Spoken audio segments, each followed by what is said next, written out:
नमस्कार। तालों में ताल भोपाल ताल, बाकी सब तलैया। रानी तो कमलापति, बाकी सब रानियाँ। जी हाँ, आज हम बात करेंगे रानी कमलापति की, जो भोपाल की रानी थी और अपने शौर्य और सुंदरता के लिए जानी जाती थी। भोपाल में बने भारत के सबसे हाईटेक रेलवे स्टेशन का नाम हाल ही में रानी कमलापति रेलवे स्टेशन हो गया है, जिसका अनावरण 15 नवंबर को माननीय प्रधानमंत्री नरेंद्र मोदी जी के द्वारा किया गया है। पहले इसका नाम हबीबगंज रेलवे स्टेशन हुआ करता था। जब भोपाल के इस स्टेशन का नाम रानी कमलापति के नाम पर रखे जाने का समाचार लोगों ने सुना तो भारत तो छोड़िए, मध्य प्रदेश भी छोड़िए, भोपाल के नागरिकों तक को आश्चर्य हुआ कि ये रानी कमलापति कौन थी जिनके नाम पर हमारे रेलवे स्टेशन का नाम रखा गया।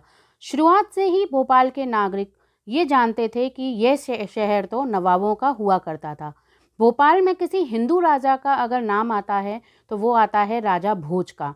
तो फिर ये रानी कमलापति कहाँ से आ गई? हम यहाँ रेलवे स्टेशन का नाम क्यों बदला गया उसके बारे में कोई भी बात नहीं करेंगे, ना ही हम किसी राजनीतिक मुद्दे पर बात करेंगे कि किसने क्या किया, किस राजनीतिक पार्टी का इसके पीछे हाथ है, ना ही हम उसकी बात करेंगे और ना ही हम स्टेशन की भव्यता की बात करेंगे, बल्कि हम बात करेंगे उस स्टेशन की दिव्यता की।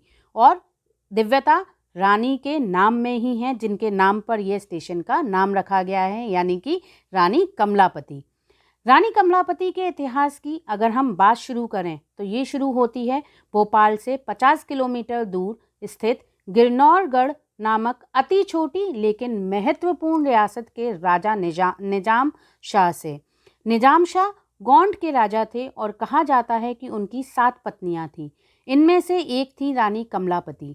यह राजा की सबसे प्रिय पत्नी हुआ करती थी, और प्रिय हो भी क्यों नहीं, क्योंकि कहा जाता है कि रानी परियों की तरह सुंदर थी। उस वक्त एक कहावत काफ़ी प्रचलित हुआ करती थी, तालों में ताल भोपाल ताल, बाकी सब तलैया, रानी तो कमलापति, बाकी सब रानियाँ। आज का भोपाल उस समय एक छोटा सा गांव हुआ करता था जिस पर निज़ाम शाह की हुकूमत थी। आपने एक कहावत तो सुनी ही होगी कि हमें तो अपनों ने लूटा, गैरों में कहाँ दम था। ऐसा ही कुछ निज़ाम शाह के साथ हुआ। 16वीं सदी में समूचे भोपाल क्षेत्र पर हिंदू गौंड राजाओं का ही शासन हुआ करता था। गिन्नौरगढ़ से भोपाल राज्य का संचालन होता था। राजा निजाम शाह के भतीजे आलम शाह, जिसका बाड़ी पर शासन था, के मन में गिन्नौरगढ़ को हड़पने का विचार आया। युद्ध लड़ने की बजाय उसने दूसरा रास्ता अपनाया और निजाम शाह को खाने पर बुलाया, खाने में जहर मिलाया और राजा को परलोक पहुंचा दिया। रानी अपने बेटे नवल शाह की रक्षा के लिए बेटे को लेकर गिन्नौरगढ़ से भोपाल आ गई। भोपाल के छोटे तालाब के पास रानी का महल था। रानी ने अफगानिस्तान से आए हुए मोहम्मद खान से अपने पति के हत्यारे आलम शाह को सबक सिखाने की बात कही। मोहम्मद खान 1 लाख रुपए के बदले काम करने को तैयार हुआ और उसने आलम शाह को मौत के घाट उतार दिया। पर रानी के पास उस समय धन की पूरी व्यवस्था ना हो पाने के कारण रानी ने भोपाल का एक हिस्सा ही मोहम्मद खान को दे दिया। किंतु कुछ समय बाद मोहम्मद खान की भी स्वार्थी और विश्वासघाती वृत्ति बड़ी होकर सामने आई। उसकी नीयत पूरे भोपाल पर कब्जा करने की थी, और इससे भी बुरी बात यह थी कि वह रानी पर भी अपनी कुदृष्टि जमाए बैठा था। आखिरकार रानी के चिरंजीव नवल शाह और मोहम्मद खान के बीच युद्ध हुआ। युद्ध इतना अत्यंत भयानक था कि जिस घाटी पर युद्ध हुआ वो खून से लाल हो गई। भोपाल में आज भी उसे लाल घाटी कहते हैं। रानी माता की मान रक्षा के लिए अन्य सैनिकों के साथ नवल शाह का भी बलिदान हो गया। अंत में केवल 2 लोग बचे जिन्होंने लाल घाटी से धुआं छोड़ा, और महल में बैठी हुई रानी इसका अर्थ समझ गईं। उन्होंने अपने निजी सेवकों को तालाब की नहर का रास्ता अपने महल की ओर मोड़ने के लिए आदेश दिए।